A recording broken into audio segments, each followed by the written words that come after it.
Okay, so welcome to the podcast. And today is the first time I'm joined with a guest on the podcast, which is John Malora. And John's got a very interesting background and I'm going to let him talk about that because he'll do it far better than I can. And also the topic that he'll be talking about, I think, is really important because I've spoken about how to handle pressure. And we all deal with that. It's something most of us are dealing with every day. And I'm going to let John talk about his approach and, in fact, how he coaches and teaches people. So I'm going to hand over to you, John, before I steal too much of your thunder. And perhaps if you start maybe with a little bit of background, and then we can go from there. Yeah, absolutely. Thanks for the opportunity to be here, Graham. And yeah, so my background is not typical, and I think most people would agree, especially folks that have been in the entrepreneur journey or life just in general. It's never a straight linear line, right? Like we might think it's point A to point B, and there's all sorts of dips and trips and spins around. Yeah, so that pretty much describes my journey. My goal throughout my entire life was always to join the U.S. military. And found out senior year of high school I was not able to do that due to some health things, right. And so ended up going to college. It was kind of aimless. Guidance counselor told me to be an engineer because I was good at math and science. I said, yeah, sure, okay, whatever. Okay, So spent 4 years at university. Really struggled, but eventually got my engineering degree. And long story short, took a job as a rock climbing instructor in college, and that's actually what ended up getting me the job in the U.S. space program. Brilliant. I got hired on as a test engineer right out of college in 2000 and worked on the Mars missions that would land in 2003, the MER Mars rovers. Amazing, wow. And yeah, the rock climbing gig is actually what got me in there. Again, not because I had stellar grades, but because the gentleman who ran all the testing for these landing systems was former U.S. Special Forces. Oh, wow. And I eventually asked him one time, I said, why did you hire me? I said, I'm not 4.0, 3.5 GPA. Yeah. He said, I don't need another egghead around here. He said, I need someone that I can send out into the field wherever we are from Antarctica to England doing test operations and isn't going to get anybody killed. Yeah, and he said, definitely a plus. Yeah. So that's how I wound up working in the U.S. Space and Defense Program for 15 years. And then through a series of events, with my own personal growth stemming from a tragedy about halfway through my career to the company being sold, ended up leaving engineering after 15 years. Right. And turning my side hustle of photography, which you and I share in common, into my full-time gig. So I was a commercial photographer for a number of years, and then eventually, especially after COVID, realized that people's confidence was just so in the gutter. They wouldn't even want to get in front of the camera for these shoots that they paid lots of money for. Yeah. So I wound up coaching them, things I'd learned through counseling and mentors and my own coaches. Yeah. To get them in front of the camera, and ended up thinking like maybe this is a new way to start serving people, and opportunities came for me to speak, and they took off, and I capitalized on them, and here we are now. I do coaching and speaking full time, and the photography is back to being a hobby. I think there's actually a couple of points in there, and they relate to COVID. One of them is the service, and this is something that is a real theme through when I'm talking about salespeople. We're here to serve our clients. We're here to solve. We're problem solvers. Right. Our interactions are not about making the next sale. They're not about, how can I get this guy to buy something? It's going in with curiosity and with a service mindset. And the other thing I want to throw in there, because photography is my other passion, wildlife photography. Yeah. And during COVID, I put together just a bunch of challenges you could do around your home. Because I think what's really important, and this ties back into what we're going to talk to, is having an outlet. And I think it's really important to have a creative outlet that's different to your work. Because I think just when everything's going a little bit pear-shaped and you're really stressed about it all, if you've got somewhere else to go that's separate and engages that creativity part, just from a mental health perspective, I think it's very, very grounding. And that to me is really important when you're handling the big stuff. You need somebody to go and get grounded. So photography for me is one of those things, and that turned into another passion, and obviously with you. So anyway, that was just something I just wanted to dive in there and share. Yeah, absolutely. And what you mentioned there, again, I don't want to move past that because that's really important, especially, and it gets so overlooked now, is giving ourselves space. Yeah, absolutely.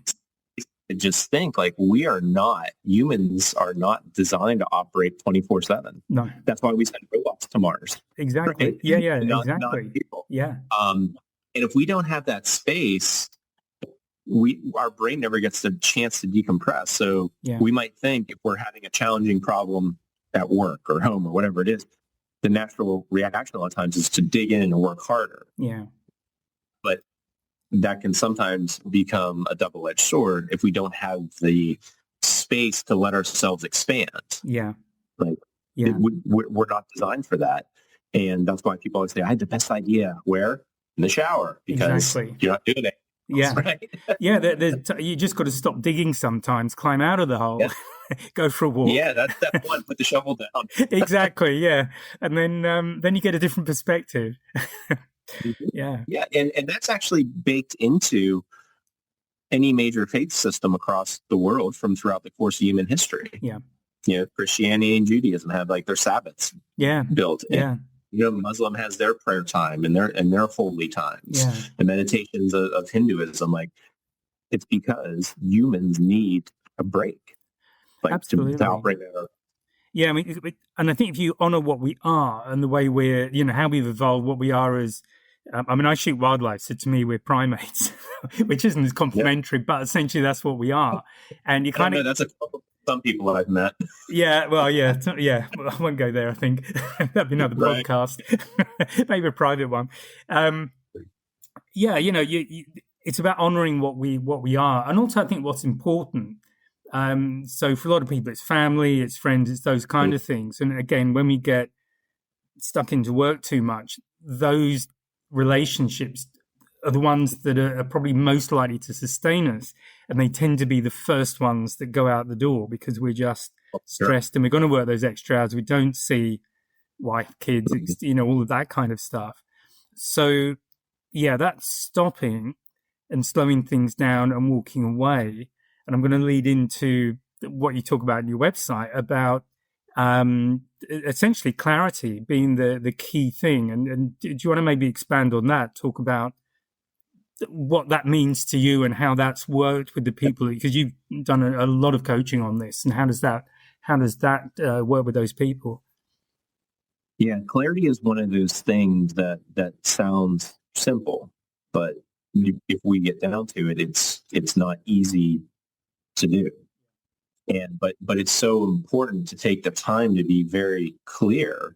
And I saw this in test operations.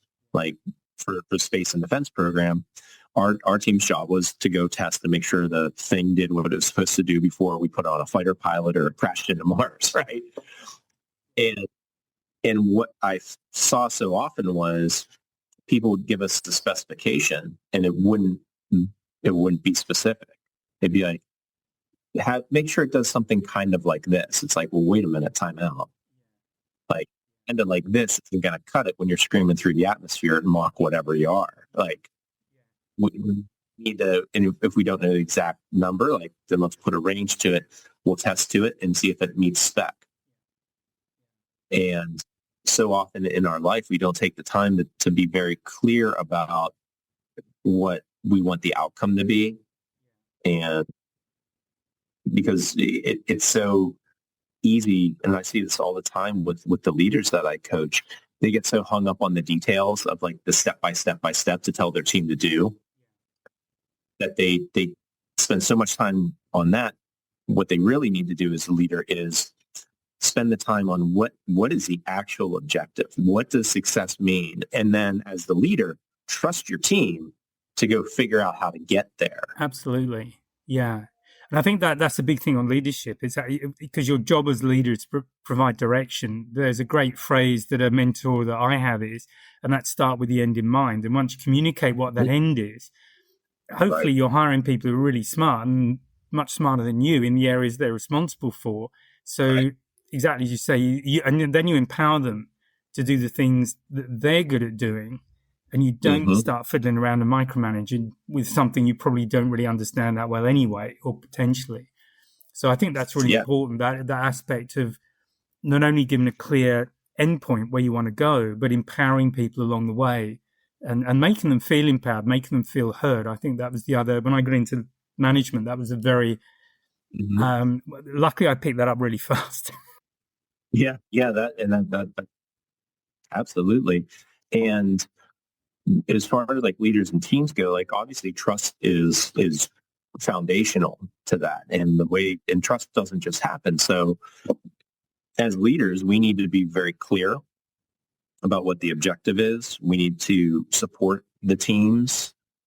We need to provide direction. Yeah. That builds the trust with the team. And then the team's responsibility is to take action. Absolutely. On whatever it is to get to the objective. The team's job is to maintain an alignment with the overall vision that has been clearly communicated. And then I always tell people, I'm like, it's not the leader's job to make decisions. And they're like, no, it's the leader's job to make decisions. I'm like, the vision, yes.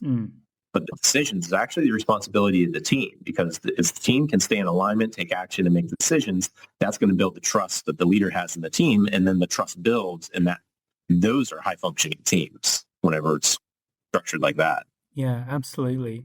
So I'm just thinking, and I'm thinking of this from the perspective of leaders who are listening, and also people who are part of a team who are listening. What are there sort of key takeaways that you've learned with your experience and your interactions with people that are perhaps things that people in leadership should be doing? The big thing, and the things that you've coached people on, the things they tend not to do that cause problems. So that would be both the leaders and the people who are within a team working with a leader who perhaps isn't functioning as well. What would be as a pretty easy thing to answer? I'll just throw that at you. What would you like to offer there to just help those people? Yeah. So teams that have a leader that aren't, maybe leading like they should. I think your question. Yeah, that's a bit of a sticky wicket. It is for sure. Yeah, and there's not too much you can do about it often as well. You're kind of stuck with it. Yeah, well, unless the leader has the posture of curiosity and not judgment, which is something I talk a lot about. Like, whether you're a leader or team, like having that posture of curiosity. Yeah. And instead of saying like to the leader, hey, you did this wrong. Yeah. Here's what you should be doing. It's like, hey, who would help us be even more productive, bring in more profit, make more sales calls, land more clients, is if, insert wherever the leader is lacking. Yeah. To give that feedback. Yeah. And always tying it back, especially in the business world, always tying it back to the core goal of the business. Absolutely. And so it gets tied back more to emotional things. Yeah. And emotional intelligence is extremely important. I'm not negating that, but in the business realm, the way things get justified is tying it back to the return on investment, the ROI. Yeah. Even emotional intelligence and personnel and human resources and all that, at the end of the day, that all gets tied back to a metric. And if you can show a positive influence on business, that's how things can a lot of times get leverage and get support, especially from higher up management. Yeah. And I think, too, with the managers, if you're lucky, you've got a strong manager. And to me, strong people are the ones that are open. They tend to be curious. They're open to feedback. Sure.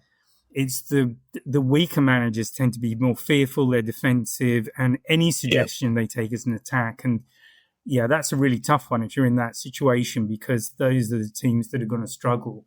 Right. And I'm not even sure what I would suggest to somebody in that situation, because really it's hard to change it. And then you've got to kind of make a call for yourself, I think, whether this is something you want to continue with for your own health and the things we were talking about earlier, or, if you can't come up with a way of handling it. So I don't think there's a magic bullet for that one, but I don't know if you have any suggestions in that area, or if it's just a case of, doing your best. Yeah, that is a difficult position to be in, and that's when it becomes very important to be able to separate the data from the drama. Yeah, exactly. Yeah. Is truly a leader that Yeah, is this truly a leader that has no interest in growth and just has like their sights set on the corner office by any means necessary and manipulative, narcissistic? Like, you need to be honest with yourself. Like, is that truly what that person is, or am I casting like, a lot of feelings and emotions on it, Yeah. and it's clouding, or is the person just a different communicator than I? Yeah, and it's one of the things I'm throwing. I'm actually a DISC practitioner, so behavioral profiling, and that is something that I found very interesting because I know with just my type, and I'm absolutely textbook for mine. I'm a high D, if you know DISC, and I had somebody working for me a few years ago now, and I'm very vague about getting things done. I'd say, we need to do this, this, and this. And she just wanted a lot more detail. And it really used to irritate me until I realized she's coming at me from a different perspective. She was really committed to helping me, but the method of communication that she needed was different to the method of communication I was using. And I think this also, and that's a very good point that you've made there. You're just understanding the different ways we tend to communicate, and that we're not all the same, most definitely. Yeah. And that's a very good point. Yeah. Communication. A lot of people think communication is all about how to get your message across, and that's not wrong. But the goal of communication is to figure out how the person that you're talking to will best receive your message. Yeah. Yeah. So it's like listening on a radio and being off on a slightly different frequency, and and you can't understand what's wrong because your frequency looks fine, but they actually are on a different one, and that's where the problems come. So yeah, that's why DISC is a great assessment, and a lot of times I've used that, especially with clients that maybe had trouble with communicating with people. Yeah, like they're like, man, everybody's just a jerk, and I'm like, well, there's a common denominator here. The everybody's kind of a giveaway. Yeah. Whenever you use those absolute terms, my radar goes That's right, up. Everybody, all, never, all the time. Yeah, interesting. I was just spotted a common denominator here. Yeah. That's why a lot of times I'll lean in with the Enneagram. Okay, yeah. Which is communication, archetypes. Some people you need to be very direct with. Yeah. And as a leader, you need to understand that. Like someone might be like, hey, Mike, steps 1 through 8, you missed 7, fix it. Yeah. And they appreciate that. They're like, got it. And if you walked up to that same person and be like, hey, how you doing today? Hey, Mike, I noticed that. And they'd be like, my goodness, will you just get to the point? Exactly, yeah. But other people who are direct like that, they'd be a puddle of goo crying on the carpet for 2 weeks. Absolutely, yeah. And and you have to understand that, especially as a leader. How do they receive communication best? Yeah, and I think when you start to understand that, it's like light bulbs flash and pennies drop and all the other things happen. You suddenly realize why there are issues with certain people that so far, no matter how hard you've tried, you just can't seem to connect with them. And often it will come down to that. So we're going to keep this fairly short because these podcasts tend to be quite short. But just for anybody who'd like to know more about what you do, I'm going to put your link to your website in the description for the podcast. But is there anything you'd like to say to anybody who's, maybe, I was going to say driving in their car, but that might isn't the best time to start making notes. Yeah, when you get somewhere safe and pulled over. Yeah, pull over first. Yeah, you go to johnmalora.com/free stuff. There's a link there to my free Navigators Masterclass. And what it does is it gives you 3 powerful questions to get you out of this mindset of judgment of yourself and others. Yeah. And to switch into curiosity, and also helps you get out of autopilot, which is where I see a lot of people just stuck in, and build awareness. So instead of being on autopilot and judgmental, or aware and judgmental, they can become aware and curious about things, because that's what I call having a seeker's mindset. So if you go to johnmalora.com/free stuff, the Navigators Masterclass is right there for you. Yeah, that's brilliant. And I think as soon as you take the pressure off, no matter how you do it, it's like you can breathe again. And as we were sort of saying at the start, it makes such a huge difference to just managing what a lot of us have stressful situations now that we're in changing times, which doesn't help. Things that were stable, not so stable anymore. So I think this is a very relevant and very timely topic. And Yeah, I'll have that link is in the description. So please go take a look. John, I've really enjoyed the conversation. Thank you so much for joining me on the podcast. And right. maybe we should do this again sometime. All right, Graham. Thanks for your time, man. Take care. Bye-bye. Okay, thanks.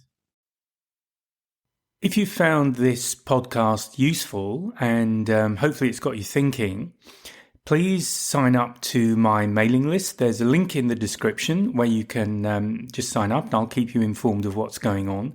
There's also a link to a free 1-hour webinar. It's an on-demand webinar and I'll take you through 3 things you can do right now to improve your sales confidence, and that includes handling objections and closing the sale. So please check out the links and please join the mailing list, and I'll speak to you next time.